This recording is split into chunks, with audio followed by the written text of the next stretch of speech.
பல்வேறு மருத்துவமனையிலிருந்து மருத்துவர்கள்லாம் அழைத்து ஏறத்தாழ சிறப்பு மருத்துவர் 125 பேர், உடற்பூர்வ ஆய்வு மருத்துவர் என்று 56 பேர், 261 பேர் மருத்துவ குழு அமைத்து இந்த உயிரெல்லாம் காப்பாற்ற வேண்டும் என்ற அடிப்படையில் முதலமைச்சர் ஆணையத்தால் சிறப்பாக அங்காங்கு இந்த மருத்துவ குழு பணியாற்றிக் கொண்டிருக்கிறார்கள். இருப்பவர்களை உயிரை காப்பாற்றுவதிலே அரசு முனைப்போடு இன்றைக்கு செயல்பட்டுக் கொண்டிருக்கிறது.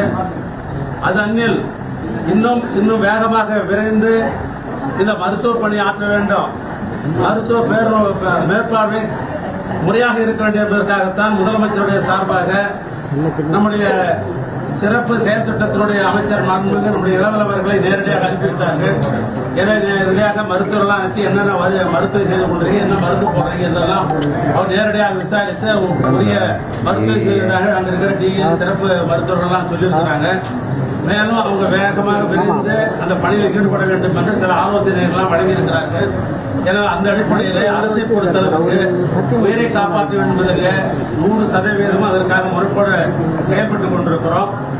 ஆனால் முதலமைச்சர் அவர்கள் இந்த சம்பவத்திற்கு இங்க இருக்கிற காவல்துறை முறையாக பணியாற்றியிருந்தால் இப்படி நடக்காது என்று எண்ணிய காரணத்தினால்தான் நேற்று மாவட்ட காவல்துறை கண்காணிப்பாளர் அவருடைய தற்காலிக பணி செய்தவர் மட்டுமல்ல, அதிலே பணியாற்றுகின்ற கலால்துறையை சேர்ந்த அதாவது துணை கண்காணிப்பாளர், ஆய்வாளர்கள், SIA, ரைட்டர் முதல் கொண்டு 10க்கும் மேற்பட்டவர்களை நேற்று தற்காலிக பணி நீக்கம் செய்யப்பட்டிருக்கிறது. மாவட்ட முழு நிர்வாகத்தை பார்க்கிற மாவட்ட ஆட்சித்தலைவர் மாற்றம் செய்யப்பட்டிருக்கிறது. SIA, ரைட்டர் முதல் கொண்டு 10க்கும் மேற்பட்டவர்களை நேற்று தற்காலிக பணி நீக்கம் செய்யப்பட்டிருக்கிறது. மாவட்ட முழு நிர்வாகத்தை பார்க்கிற மாவட்ட ஆட்சித்தலைவர் மாற்றம் செய்யப்பட்டிருக்கிறது. அதோடு மட்டுமல்ல, இன்றைய தினம் சென்னையில கோட்டையில உயரதிகாரிகள் அழைத்து பேசி உள்ளாட்சித்துறை செயலாளர் அமுதா IAS அவர்கள், அதே போன்று உள்துறை செயலாளர்கள், அதே போன்று தலைமை காவல்துறையுடைய தலைவர் DGP அவர் 2 பேரையும் 2 நாளையில நீங்க நேரடியாக தளத்துக்கு சென்று ஆய்வு செய்து உடனே அரசாங்கத்திற்கு ரிப்போர்ட் கொடுக்கணும் என்ற ஒரு ஆணை பிறப்பித்திருக்கிறார்கள். அது அந்நில் நீதித்துறையின் சார்பாக ஓய்வு பெற்ற நீதிபதி மோகன்தாஸ் அவர்களை கோகுல்தாஸ் அவர்களை ஒரு விசாரணைக்கு குழு அமைத்து அவர் மூலமாக இந்த விசாரணை குழுத்து அந்த விசாரணையும் மேற்கொள்ள சொல்லியிருக்கிறார்கள். ஆக தொடர்ந்து அரசின் சார்பாக இந்த பணிகள் எல்லாம் விரைந்து செய்யப்பட்டுக் கொண்டது ஒரு பக்கம்.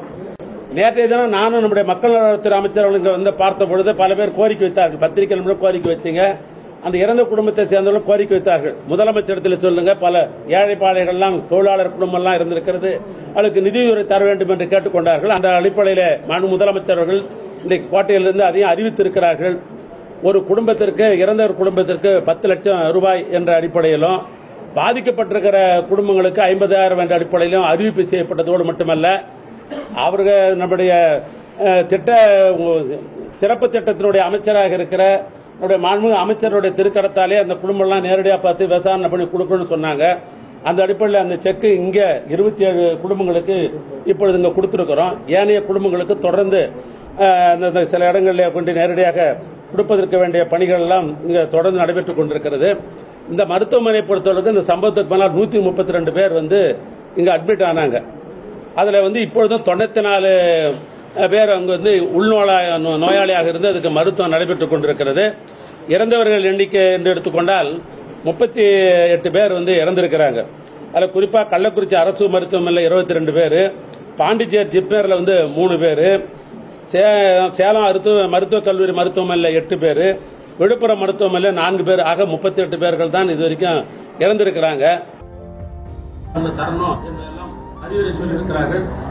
புதிய மாவட்ட ஆட்சித்தலைவர் இதை மேற்கொள்வார்கள். நடவடிக்கையை நாங்கள் வரவேற்கிறோம். ஆனால் பல்வேறு குற்றச்சாட்டுகள் இருக்கிறாங்க. மரக்காலத்திலே சம்பவம் விசாரணை நடத்தி சரியான நடவடிக்கை எடுத்தாங்க. இதுபோல் சம்பவம் நடந்திருக்காத ஒரு தகவலை பொதுமக்களே சொல்றாங்க. அது மட்டும் இல்லாம வெளியூருக்கான ஒரு நிலையமா காவல் நிலையம் விசாரணை நடத்தி நடவடிக்கை எடுத்தீங்க. அப்பவே சரியான நடவடிக்கை எடுத்தாங்க. இதுபோல் சம்பவம் நடந்திருக்காத ஒரு தகவலை பொதுமக்களே சொல்றாங்க. அது மட்டும் இல்லாம வெளியூருக்கான ஒரு நிலையமா காவல் நிலையம் இல்லை, நாங்க போய் புகார் தெரிவிக்கிறோம், ஆனா அது முதலில் நடவடிக்கை எடுக்கலன்ற ஒரு தகவலை ஒவ்வொரு வீட்டையும் நடவடிக்கை சொல்றாங்க. அதை எப்படி பாத்தீங்க? இல்ல, நீங்க சொல்வதை நான் அதை மறுக்க விரும்பவில்லை. ஒரு அரசாங்கம் பொறுப்பேற்றால் காவல்துறை வைத்துக் கொண்டு தமிழ்நாடு முழுவதும் இருக்கிற மக்களுடைய ஜனநாயகத்தை பாதுகாக்க வேண்டும், சட்டம் ஒழுங்கை பாதுகாக்க வேண்டும், காவல்துறை மூலம் தான் செய்யப்படுகிறது. அந்த அடிப்படையில் முதலமைச்சர் அவர்கள் மாதம் தன்னுடைய ஆய்வுக் கூட்டத்தை மேற்கொள்கிறார்கள். மாவட்ட ஆட்சியர் மாநாட்டிலே ஒரு நாள் மாநாடு மாவட்ட காவல்துறை கண்காணிப்பு அழைத்து அவங்களுக்கு நேரடியாக பல அறிவுரை சொல்றாரு, நடவடிக்கை எடுக்க சொல்றாரு. வாரம் அந்த மாவட்ட காவல்துறை நேரடியாக தொலைக்காட்சியின் மூலமாக அதிக சில அறிவுரை சொல்றாங்க. அது அன்னில் வாரம் உள்துறையினுடைய செயலாளர் அதே போன்று மாநில காவல்துறையுடைய தலைவர் டிஜிபி அவர்களை அழைத்துக் கொண்டு இதெல்லாம் செய்யணும்னு முதலமைச்சர் பொறுத்தவரை தன்னுடைய கடமையை சிறப்பாக நிறைவேற்றிக் கொண்டுதான் இருக்கிறாங்க.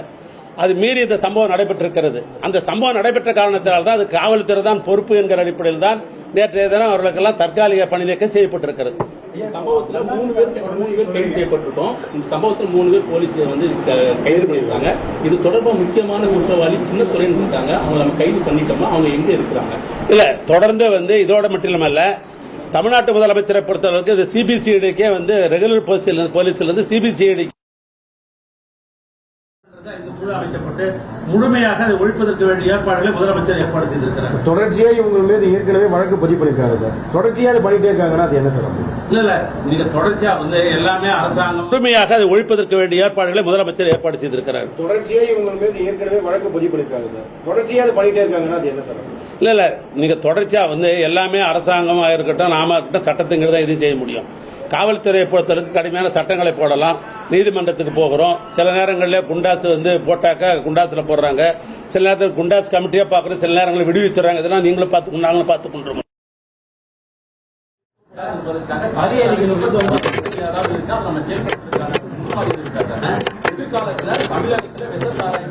இது போன்ற குற்றவாளிகளை சமுதாயத்தில் விட்டு வைக்க கூடாது அரசாங்கத்தை நிறைவேற்றுவதற்காகத்தான் நாங்கள் அந்த பணிகளை செய்து கொண்டிருக்கிறோம்.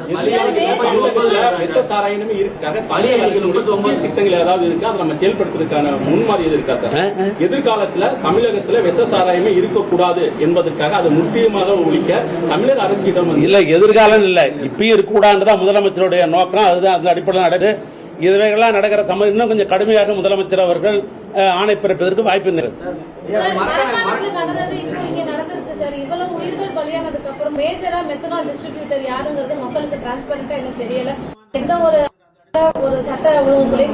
அதுதான் சொன்ன சிபிசிஐடியை போட்டிருக்கிறது காரணம் என்னன்னா எரிலூர் போலீஸ் அடிப்படையில் நாங்கள் தற்காலிக பணி நீக்கம் செய்திருக்கோம் என்பதெல்லாம் கண்டறிந்து தீவிரமான நடவடிக்கை எடுக்கின்ற அந்த அடிப்படையில் தான் சிபிசிஐடியுடைய ஐஜிஎஃப் போட்டிகள்லாம் வந்த உடனே முதலமைச்சர் கட்டாய நடவடிக்கை எடுப்பார். சார் இப்ப கள்ளச்சாராய ரெய்டு கல்லூராயன் மலையில மட்டும்தான் குறிப்பிட்டு நடந்துச்சு. அந்தந்த காவல் நிலைய பகுதியில ரெய்டுங்கிறதே இல்லாத இருந்துச்சு சார். காவல்துறையில அதுக்கு ஒரு காரணம்னு பொதுமக்கள் குற்றம் சாட்டுறாங்க. இல்ல இதுல இன்னும் அதிகமான தனி கவனம் செலுத்தப்படும். ஏன்னாக்கா இறந்தவர்கள் பெரும்பான்மையாக பார்க்கிற பொழுது நம்முடைய தலித் அன்பு சகோதரர்கள் பாதிக்கப்பட்டிருக்கிறாங்க. ஏன்னா அவங்க தான் பல்வேறு நிலையில பொருளாதார குறைவு இருக்கிற காரணத்தில் பல பணிகளுக்கு போறோம். அவங்க தான் வேலை வாய்ப்புக்கு அவங்க தான் போறாங்க. தொழிலாளர்கள் அவங்க பாதிக்கப்பட்டிருக்கிறாங்க. அது முதலமைச்சருடைய கவனத்திற்கு இருக்குது. ஆனால் தனிப்பட்ட முறையில் இனிமே இது போன்ற ஆதியோட குடியிருப்பெல்லாம் இன்னும் ஸ்ட்ரிக்டா கண்காணிப்பை மேற்கொள்ளும். மற்ற மாவட்டத்தில் நடைபெறுமா சார்? மற்ற மாவட்டத்தில் தமிழ்நாடு முழுவதும் கள்ளக்குறிச்சி மட்டும் இல்லமல்ல இது ஒரு உதாரணம். இதை வைத்துக் கொண்டு தமிழ்நாடு முழுவதும் கடுமையான சட்டங்களை நிறைவேற்றுவதற்கு முதலமைச்சர் அவர்கள் கடுமையாக அதுக்கு ஆலோசனை வழங்குவார். நிறைய பசங்க அவங்க அம்மா அப்பா 2 பேருமே இழந்துட்டு இருக்காங்க. அவங்களோட கல்விக்கும் அவங்களுடைய வாழ்வாதாரத்துக்கும் என்ன? எங்களுடைய அமைச்சர் சிறப்பு செயல் திட்டத்துடைய அமைச்சர், இளைஞர்களுடைய அமைச்சர், விளையாட்டுத்துறை அமைச்சர், அதாவது இளைஞர்களுக்கு நேரடியாக படிக்கிற பிள்ளைகளுக்கு நேரடியாக தொடர்புள்ள அமைச்சர்.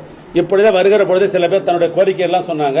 அதுபோன்ற பிள்ளைகளுக்கு தகுதி அடிப்படையில் மனுக்களை பிற்காலத்திலே பெற்று, ஏன்னா அந்த மாவட்டத்தில் அமைச்சருங்கிற மாதிரி நான் சொல்றேன், அந்த மனுக்கள் எல்லாம் பெற்று அவரிடத்திலே கொண்டு யாராருக்கு எந்தெந்த வகையில் உதவி செய்ய முடியுமோ அந்த உதவிகளை கட்டாயம் அவர் செய்வார். சார் இப்ப நல்லாட்சி அரசு சொல்லுது, ஆனா அதை செயல்படுத்தக்கூடிய அதிகாரிகளுக்கு தவறுள்ளதான இந்த பிரச்சனை. இது மாதிரி அதிகாரிகள் என்ன மாதிரி எச்சரிக்கிறீங்க? இல்ல அதிகாரி மேல பணி நீக்கம் செய்யலாம். சொன்னாக்கா தற்காலிலிருந்து நிரந்தரமாக ஒரு வீட்டுக்கு அனுப்பலாம். இன்னும் மோசமான நிலையில ஏதாவது பொருளாதார மாற்றங்கள் ஏதாவது இருந்தோம்னு சொன்னா கிரிமினல் ஆக்ட்ல அவங்க மேல வழக்கு தொடரலாம். இது வழக்கினுடைய அடிப்படையை வைத்துக் கொண்டுதான் அரசாங்கம் ஒரு முடிவு எடுக்க முடியும். விசாரணை இப்பதான் நேற்று தினம் நடந்திருக்கு. உயிரை காப்பாற்றுறது அந்த அடிப்படையில் தான் அரசாங்கம் இப்ப முன்னுரிமை கொடுக்கிறோம். அந்த சிபிசிஐடியினுடைய ரிப்போர்ட் வந்த உடனே முதலமைச்சர் கடுமையான நடவடிக்கை எடுப்பார்.